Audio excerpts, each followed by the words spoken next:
Today, hubby and I are spending our Sunday at the flea market, and later we're heading to Ross. I'm craving for some Filipino food and hoping to buy mangga. But no more mangga. So sad. It's okay because I'm also craving for pinakbet. So we ended up buying vegetables instead. We bought some okra, tomatoes, talong, ampalaya at upo. We bought also sili pansigang and kalabasa. All in all, it cost us $20.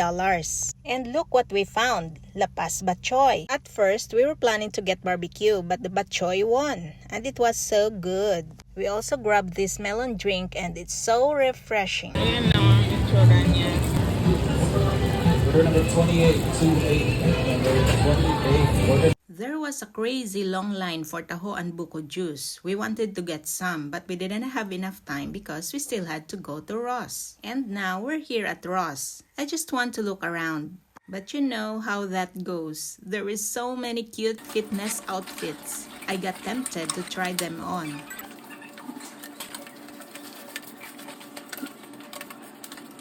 And I ended up loving them. I'm so happy with what I got. And that's our little Sunday date. Had such a fun day. Thanks for coming with us. See you next time.